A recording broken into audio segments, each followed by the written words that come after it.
When I last talked about a bisexual character, I talked about Jonathan Kent, who is the current Superman. John was a very lucky boy, growing up under the right and proper influence of both his parents. He always tries to do the right thing because that's how he's been taught, and he just wants the best for everyone involved, be it friend or foe. Whenever he may be overexerting himself, he always has his boyfriend Jay to give him noise-canceling headphones so he can rest without the weight of the world on his shoulders.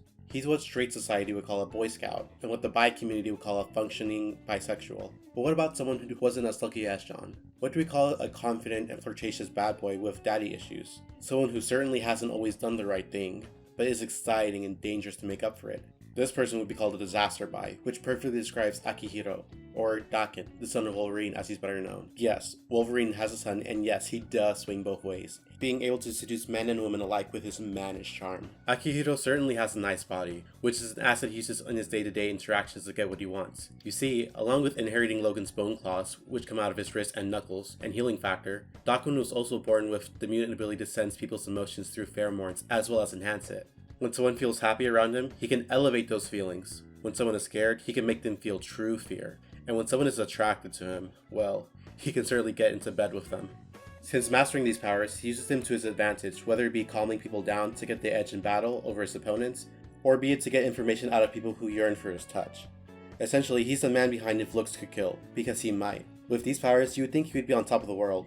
Subtle manipulation, good looks, and a charming demeanor would get you a good deal on a new car, a date with the most popular girl in school, and a raise for your job. But this isn't Daken's reality. Like most bad boys, he has a dark and brooding past, and anyone who spawns from Wolverine isn't going to grow up happy or well-adjusted. Akihiro, as he was named, was born alone in the world. But born probably isn't the right word. His mother was gutted while he was still in the womb. She didn't survive, and were it not for his mutant heritage and healing factor, he definitely wouldn't have survived to see the light of day either. He was found by a man named Romulus, who had a score to settle with his daddy Dearest, so he dropped him off at a rich Japanese family's house, who adopted him and raised him as their own and promised to love him, as they had no children. But his childhood was far from happy, as I said earlier. Wolverine is Canadian, and Akihiro's mother was Japanese. Given he comes from a mixed heritage and was born after the Second World War, Akihiro was almost immediately outcasted from his peers, who called him Daken, a slur for mixed-race people, which is comparable to mongrel. Not only this, but his mutant abilities would begin to manifest, and his adoptive parents would notice rampant mood swings around him. Their happiness, sadness, and fears were all greatly exaggerated around him, as he didn't have any control over this power at the time.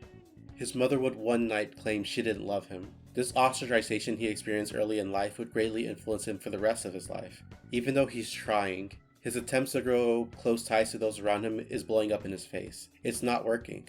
At this point, children only really have two options: to become victims and continue enduring abuse from peers and neglect from parents, or to become strong enough to fight off victimizers. And what a better way to become strong and powerful through fear. This leads him down a dark path, one that could have been prevented had he just been raised right. Unfortunately, one night after his mother gave birth to a new baby, he took it upon himself to take the young infant's life, along with his mother's, when his bone claws came out for the first time, as well as his father, who decided to end things himself in his grief. To make matters even worse, this is the very first night Romulus decided to reappear in Daken's life. Romulus would make Akihiro aware of his father and lie to him, falsely asserting that Wolverine was the one who butchered his mother, leaving him alone in the world. His daddy issues would stem from this, as he would spend a lot of time and energy into becoming more powerful, strong enough to take him out. He goes through the same training as Wolverine, and on his mission to end his father, he harms a lot of more people, taking out every man at his boot camp. And when he finally comes close to his father, he uses his pheromones to seduce a woman, so he can have a place to stay for a while. And when he's done with her, he ODs her wine bottle with sleeping pills, causing her to fall over and cease being. That's right, he doesn't just kill, but he murders women. Truly awful. He also brings a man to a seedy motel under false pretenses to get his passport and travel no strings attached. All this to finally have the chance to kill his father, who he views as weak. Weak because he pulls his punches towards him. Weak because he cares. This is because Daken sees attachments to others and emotions as weaknesses.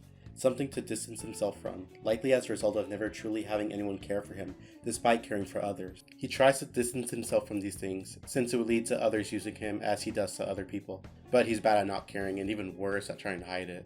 You see, along with being able to sense others' emotions and being able to heighten them, he can see when someone is lying to him, to a scarily accurate degree. But despite being a walking, talking lie detector, this doesn't stop people from manipulating him. Romulus himself was able to lie to him to his face, and manipulate him into going after his father's life, all because he wanted to believe he was destined for greater things, and Romulus was there to tell him everything he wanted to hear. He allowed himself to be deceived, essentially because of how much he cares to be on top so that no one can hurt him again. This is what sets him apart from other baddies, and why Wolverine and other heroes give him second and third chances despite him having done bad things. He's lived a hard life and was never given the opportunity to grow personal connections to his peers.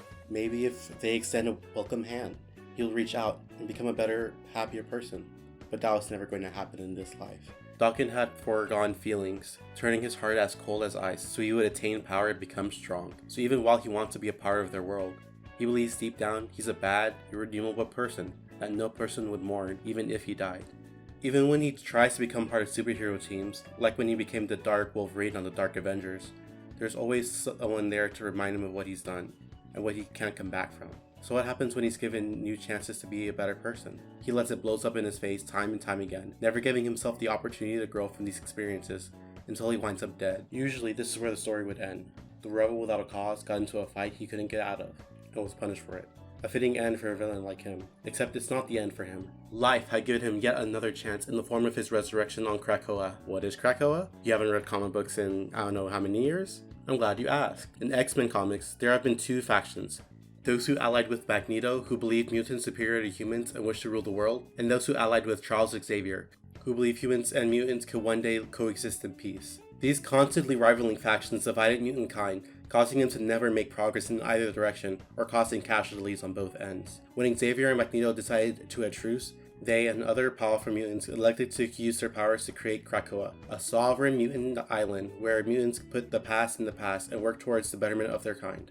And for all those who perished in their seemingly endless battle, what of them? Well, with the mutant database of Cerebro and the properties of Krakoa, Xavier and the Power of Five are able to resurrect any mutant that Cerebro has recorded in its history, making all mutants effectively immortal. When they die, they can be revived, and his power is used to revive all those who didn't make it to Krakoa, good and bad, which includes Daken.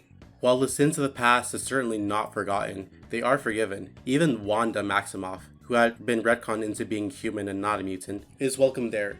Even if she's remembered by mutant kind as her sort of Hitler, no one forgot House of M and how she tried to extinct mutant kind. This goes to show that everyone has a clean slate and a right to exist, and living outside of the harmful and spiteful nature of the world he grew up in, Akihiro grows and becomes a better person, the person everyone knew he could be. We get to see him bonding with his father and pseudo sister Gabby, a clone of X-23 who is a clone of Wolverine. We even see him finally acknowledge his insecurities and flaws directly while a member of the X-Factor team, a team of mutants whose goal is to investigate resurrection requests. It is their job to collect proof of death for the Five, ensuring the person they are going to resurrect is actually dead and not still alive. It would be a bad look to have duplicates out there of the same person. We get to see Daken do his usual thing, using his charm, good looks, and pheromones to investigate the hotel receptionist who already found him attractive, but he isn't using it for himself, but for others. It's also in his investigations where he meets his current partner, Jeannie Marie Delbier, better known as Aurora, the twin sister of Nightstar. Their relationship would begin when X-Factor begins investigating her death. While the whole team was able to find out the time, location, and manner of her death, only Daken would find out why, and out of curiosity, he would attempt to find out why post her resurrection. Aware that she finds him attractive, he tries to interrogate her the same way he did earlier, but treating her like any other person gets her to pull out quick. It's only when he levels with her on her own level that she begins to open up to him, and the relationship begins.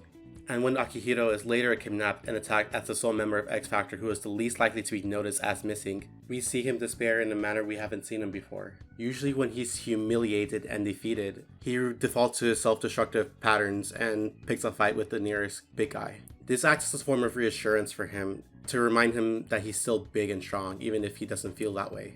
But in X-Factor here, he just defaults into misery. He's been made to feel that no one would miss him when he's gone, and this hurts him worse than the wounds he sustained. For the first time since coming to Krakoa, he's being made to feel lesser, that despite his attempts to belong, that he never will. These feelings is what caused him to strike out as a villain in the first place. But despite not having the best reputation with everyone on the island, he is noticed and is missed. After having been rescued by Northstar, he is comforted by Aurora, and it is to her who he reveals his insecurities, embracing in a kiss. They would later solidify their relationship when she trusts him with her secret at the Hellfire Gala.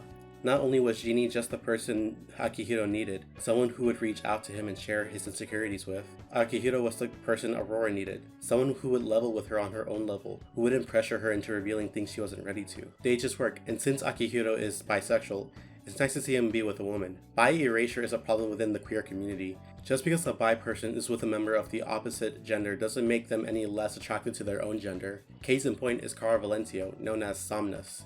Carl is a mutant with the ability to live lifetimes within dreams. One night in the far past, way before Krakoa, he met and had a one-night stand with Akihiro, and in their dreams, they shared a lifetime with many blissful years of happiness together. But in the end, it was just a dream, and harsh reality flooded both their lives for a lifetime when they woke up. After being made aware of his passing, Daken would bring his remains to Krakoa for resurrection, so he would finally live the life he deserved. Just like Daken, he'd be giving another lease on life, which I find fitting for his character, as it was only in Krakoa Akihiro was able to grow close ties to his family and connections to others like Aurora as his girlfriend and Northstar, who may have spats with him every so often, but would come to his rescue when the time comes for it. I think Daken's story is a wonderful one for queer audiences. Historically, queer people couldn't have the happiest endings. Persecuted for who we loved, the kind of person we wanted to be with was never an option. We were never given the chance to live the life the way we wanted. But seeing where Daken has come from and the people he's loved, the family he's found, it's awe-inspiring to see queer people being able to achieve all these things despite all the horrors life has put him through. It's a shame we have to wait a whole year to see more of Carl Valencio, but now that it's a year later, I'm looking forward to seeing more of him and where Daken's Krakoan adventures will lead him. Till next time.